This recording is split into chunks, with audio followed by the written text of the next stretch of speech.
സങ്കീർത്തനം 95. വരുവിൻ, നാം യഹോവയ്ക്ക് ഘോഷിച്ചുല്ലസിക്ക, നമ്മുടെ രക്ഷയുടെ പാറയ്ക്ക് ആർപ്പിടുക. നാം സ്തോത്രത്തോടെ അവൻ്റെ സന്നിധിയിൽ ചെല്ലുക, സങ്കീർത്തനങ്ങളോടെ അവന് ഘോഷിക്ക. യഹോവ മഹാദൈവമല്ലോ, അവൻ സകല ദേവന്മാർക്കും മീതെ മഹാരാജാവ് തന്നെ. ഭൂമിയുടെ അധോഭാഗങ്ങൾ അവൻ്റെ കയ്യിൽ ആകുന്നു, പർവ്വതങ്ങളുടെ ശിഖരങ്ങളും അവനുള്ളവ. സമുദ്രം അവനുള്ളത്, അവൻ അതിനെ ഉണ്ടാക്കി. കരയെയും അവൻ്റെ കൈകൾ മനഞ്ഞിരിക്കുന്നു. വരുവിൻ, നാം വണങ്ങി നമസ്കരിക്ക, നമ്മെ നിർമ്മിച്ച യഹോവയുടെ മുമ്പിൽ മുട്ടുകുത്തുക. അവൻ നമ്മുടെ ദൈവമാകുന്നു, നാമോ അവൻ മേയ്ക്കുന്ന ജനവും അവൻ്റെ കൈക്കലെ ആടുകളും തന്നെ. ഇന്ന് നിങ്ങൾ അവൻ്റെ ശബ്ദം കേൾക്കുന്നു എങ്കിൽ മെരീബയിലെ പോലെയും മരുഭൂമിയിൽ മസ്സാനാളിലെ പോലെയും നിങ്ങളുടെ ഹൃദയത്തെ കഠിനമാക്കരുത്. അവിടെ വെച്ച് നിങ്ങളുടെ പിതാക്കന്മാർ എന്നെ പരീക്ഷിച്ചു, എൻ്റെ പ്രവൃത്തി അവർ കണ്ടിട്ടും എന്നെ ശോധന ചെയ്തു. 40 ആണ്ട് എനിക്ക് ആ തലമുറയോട് നീരസം ഉണ്ടായിരുന്നു. അവർ തെറ്റിപ്പോകുന്ന ഹൃദയമുള്ളൊരു ജനം എന്നും എൻ്റെ വഴികളെ അറിഞ്ഞിട്ടില്ലാത്തവരെന്നും ഞാൻ പറഞ്ഞു. ആകയാൽ അവർ എൻ്റെ സ്വസ്ഥതയിൽ പ്രവേശിക്കയില്ല എന്ന് ഞാൻ എൻ്റെ ക്രോധത്തിൽ സത്യം ചെയ്തു. സങ്കീർത്തനം 96. യഹോവയ്ക്ക് ഒരു പുതിയ പാട്ട് പാടുവിൻ. സകല ഭൂവാസികളുമായുള്ളവരെ യഹോവയ്ക്ക് പാടുവിൻ. യഹോവയ്ക്ക് പാടി അവൻ്റെ നാമത്തെ വാഴ്ത്തുവിൻ.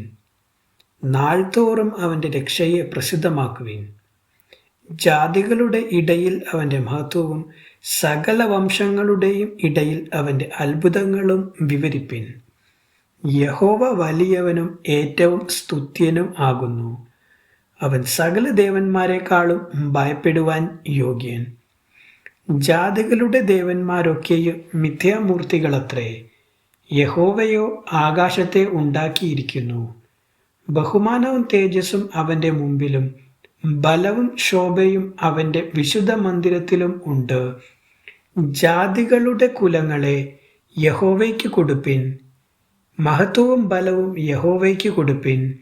യഹോവയ്ക്ക് അവൻ്റെ നാമത്തിന് തക്ക മഹത്വം കൊടുപ്പിൻ. തിരുമുൾ കാഴ്ചയുമായി അവൻ്റെ പ്രാകാരങ്ങളിൽ ചെല്ലുവിൻ. വിശുദ്ധ വസ്ത്രാലങ്കാരത്തോടെ യഹോവയെ നമസ്കരിപ്പിൻ. സകല ഭൂവാസികളുമായുള്ളവരെ അവൻ്റെ മുമ്പിൽ നടുങ്ങുവിൻ. യഹോവ വാഴുന്നു എന്ന് ജാതികളുടെ ഇടയിൽ പറവിൻ.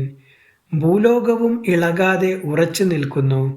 അവൻ ജാതികളെ നേരോടെ വിധിക്കുന്നു.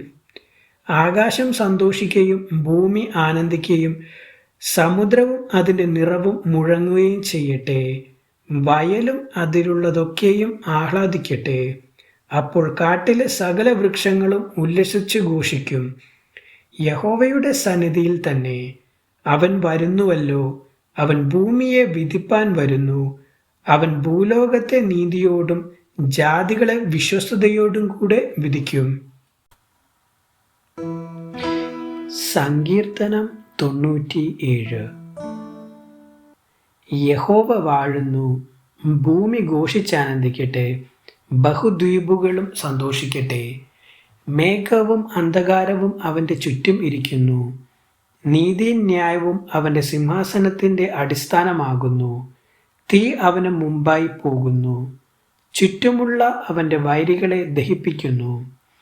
അവൻ്റെ മിന്നലുകൾ ഭൂതലത്തെ പ്രകാശിപ്പിക്കുന്നു. ഭൂമി കണ്ട് വിറയ്ക്കുന്നു. യഹോവയുടെ സന്നിധിയിൽ, സർവ്വഭൂമിയുടെയും കർത്താവിൻ്റെ സന്നിധിയിൽ പർവ്വതങ്ങൾ മെഴുകുപോലെ ഉരുകുന്നു. ആകാശം അവൻ്റെ നീതിയെ പ്രസിദ്ധമാക്കുന്നു. സകല ജാതികളും അവൻ്റെ മഹത്വത്തെ കാണുന്നു. വിഗ്രഹങ്ങളെ സേവിക്കുകയും ബിംബങ്ങളിൽ പ്രശംസിക്കുകയും ചെയ്യുന്നവരൊക്കെയും ലജ്ജിച്ചു പോകും. സകല ദേവന്മാരുമായുള്ളവരെ അവനെ നമസ്കരിപ്പിൻ. സിയോൻ കേട്ട് സന്തോഷിക്കുന്നു. യഹോവേ, നിന്റെ ന്യായവിധികൾ ഹേതുവായി യഹൂദാ പുത്രിമാർ ഘോഷിച്ചാനന്ദിക്കുന്നു. യഹോവേ, നീ സർവ്വഭൂമിക്കും മീതെ അത്യുന്നതൻ. സർവ്വദേവന്മാർക്കും മീതെ ഉയർന്നവൻ തന്നെ. യഹോവയെ സ്നേഹിക്കുന്നവരെ, ദോഷത്തെ വെറുപ്പിൻ. അവൻ തൻ്റെ ഭക്തന്മാരുടെ പ്രാണങ്ങളെ കാക്കുന്നു. ദുഷ്ടന്മാരുടെ കയ്യിൽ നിന്ന് അവരെ വിടുവിക്കുന്നു. നീതിമാന് പ്രകാശവും പരമാർത്ഥ ഹൃദയമുള്ളവർക്ക് സന്തോഷവും ഉദിക്കും. നീതിമാന്മാരെ, യഹോവയിൽ സന്തോഷിപ്പിൻ. അവൻ്റെ വിശുദ്ധ നാമത്തിന് സ്തോത്രം ചെയ്യുവിൻ. ദൈവവചനം തുടർന്നും കേൾക്കുവാൻ ഈ വീഡിയോ ലൈക്ക് ചെയ്യുകയും ചാനൽ സബ്സ്ക്രൈബും ചെയ്യുക. ദൈവം നിങ്ങളെ അനുഗ്രഹിക്കുമാറാകട്ടെ.